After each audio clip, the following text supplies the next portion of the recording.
Hello friends, Kling 2.1 is here and is now available to all OpenArt users. After testing it for a week, I know Kling 2.1 is going to become my go-to video model. I'm going to walk you through examples across different styles, review the model based on the quality of the generation, speed, and price, and also 2.1 prompting works pretty different than the other models we've worked with before. I'm going to share all the tips and secret tricks I found to help you use the least amount of credits and get the best videos. We also want to thank Kling for giving us early access to 2.1. Our team had so much fun with it. But even though the Kling team's all nice and stuff, I'm still gonna share everything I found about the model, including limitations, without any reservations. Let's look at what's in the launch. 2.1 actually comes with two models.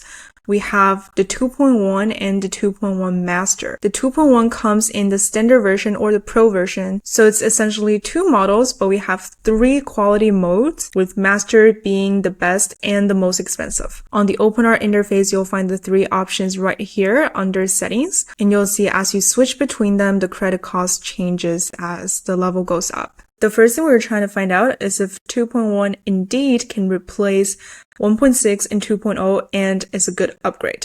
In this video, the little Quokka wizard turns the orange into a house, and the 2.1 Master level does a great job. The character consistency is amazing, there's no weird artifacts, there's even really nice and natural lighting effects on the Quokka's face as there are magical sparks. The Pro version is also really good and is a great choice if you want to be more strategic about your credits, because it's only half the cost of the Master mode. But I do want to point out in the Master version, actually the Quokka steps back a little bit to make space for the orange house. You can tell the Master model has much better aesthetic and composition understanding, because if the Quokka doesn't move, the frame composition is gonna become imbalanced. This is a really nice sign telling us 2.1 Master is capable of some really cinematic stuff, because it knew to do it without me explicitly prompting for it. Then we can look at Standard. The fidelity is slightly lower, but I still find 2.1 Standard to be slightly better than 2.0, and Standard costs 1/4 of 2.0.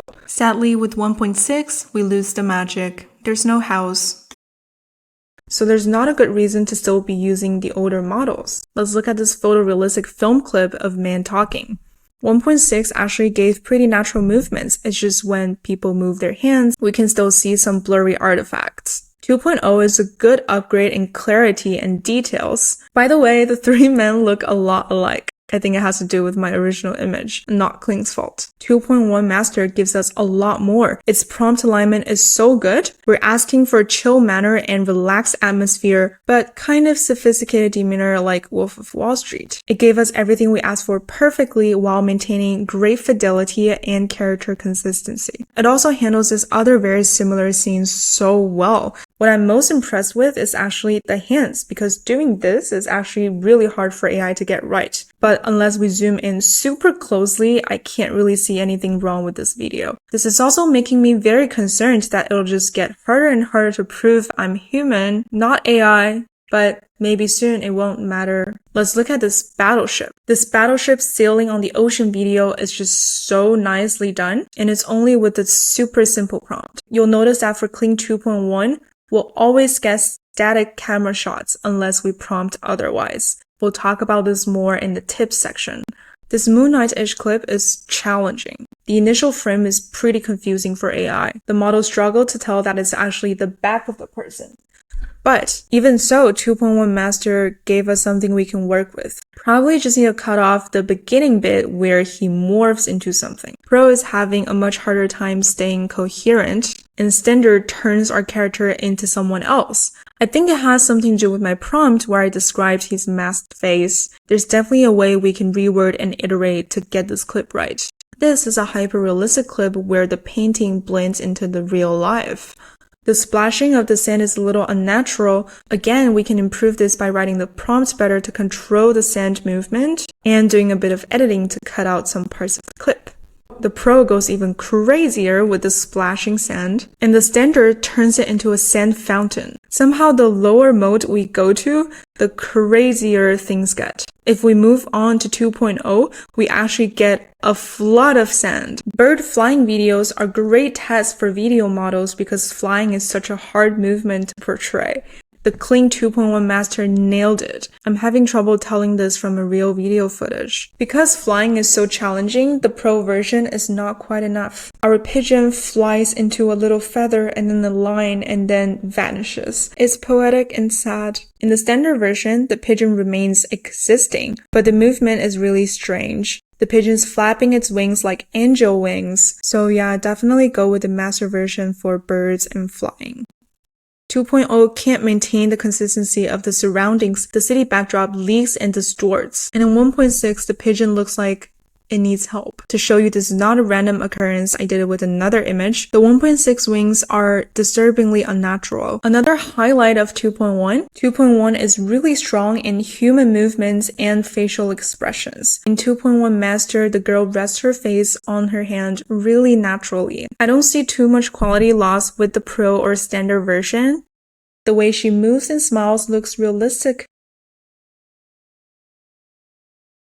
With our good old 2.0, we're seeing that unwanted slow motion, and somehow they just look more seductive than they need to be. For 1.6, the texture is clearly more plasticky. I would have been pretty happy with it 3 months ago, but with 2.1, I now feel spoiled, and this is below standard. Like literally below 2.1 standard. So to answer our question, yes, Kling 2.1 can safely replace 1.6 and 2.0. Before I was able to test it myself, the Kling team actually kept saying it was mainly speed improvements and some minor quality improvements.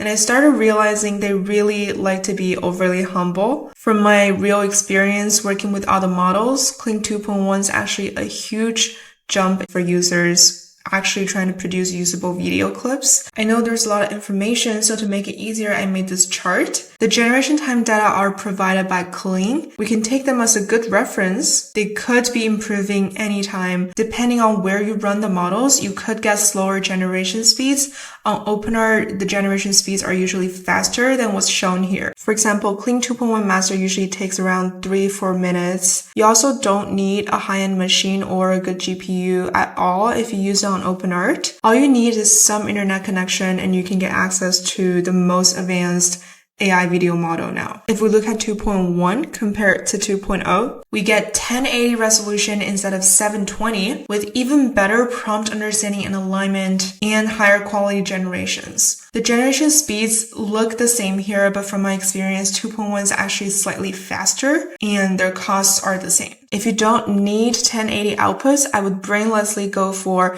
2.1 standard. As you can see, everything's just better with 2.1 standard. You get better quality, the speeds are more than 4 times faster, and it's 1/4 the price. Finally, my personal best bang for the buck option would actually be 2.1 Pro. It's just a great balance of everything. You get the newest model, a high resolution, fast speeds, and it's not that expensive at all. For your reference, this is more than 10 times cheaper than VO3, which is the only model that's possibly better than Kling in some cases. This is why I said the 2.1 release is going to change a lot of people's default video model choice.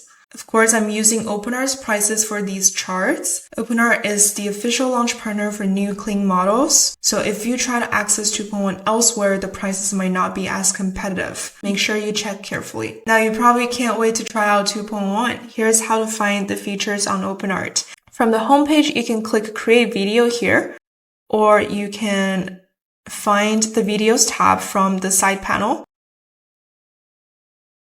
And we get to the image to video option. You can select different models by clicking here. All the Kling models that we covered. Pixver's VO2, likely VO3 soon, but the model is really expensive, so we'll see.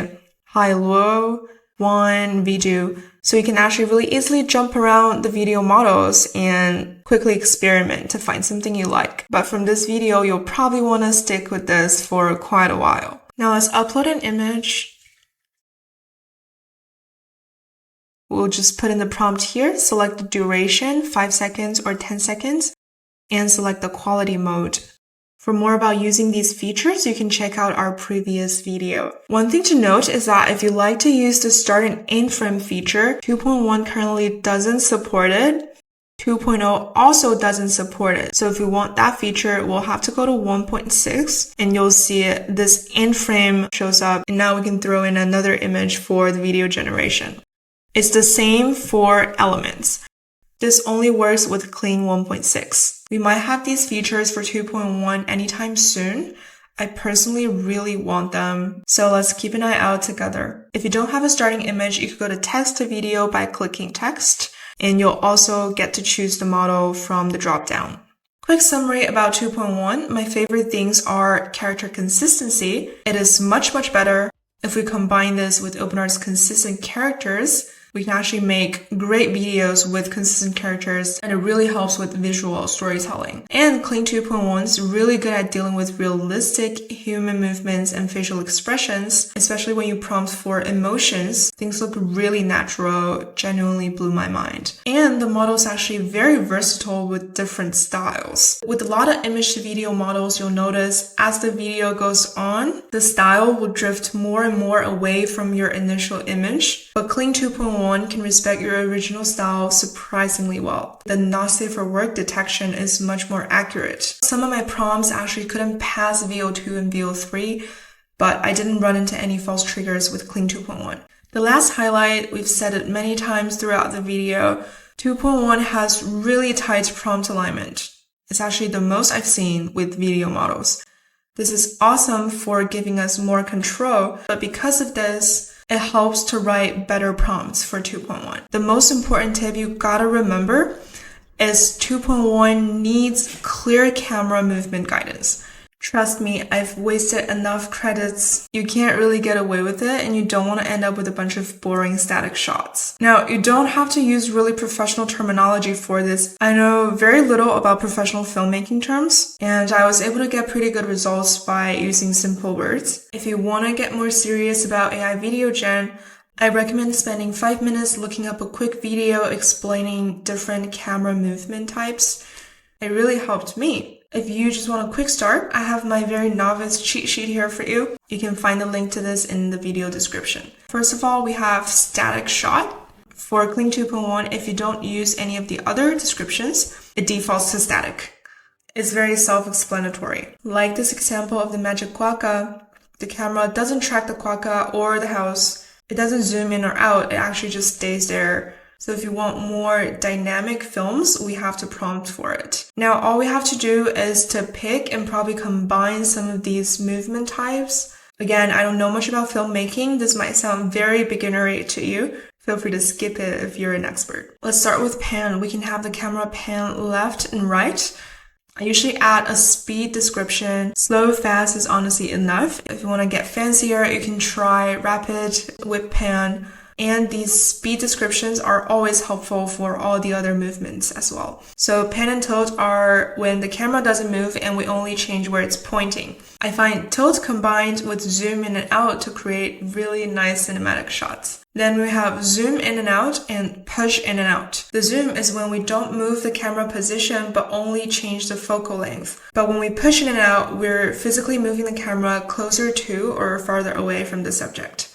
I think the differences between zooming and pushing are probably still a little too delicate for AI to really grasp, but it's good to know the difference so we're prepped for the day the model gets there. Then, this is probably my favorite one, we have track or follow. It's just really useful when we have action happening in the clip. I usually just tell the model to track the character as they run or move. If you remember this bird flying shot that we did, I just put tracks the bird. And then we have arc. I love arc. Arc comes in so handy because with 5 to 10 second generations, a lot of the times we're just going for something moody and aesthetic, and arc really does that. Then we have dolly. Dolly is when we actually move the position of the camera. If you get ChatGPT or something else to help you write a video prompt, this word shows up a lot. But my hot take is that it doesn't actually work well with the current video models. Finally, I sometimes put in random movement when working with 2.1 because, again, the prompt alignment is so good. We end up finding the shots a little too clean. So adding that helps. For example, we can say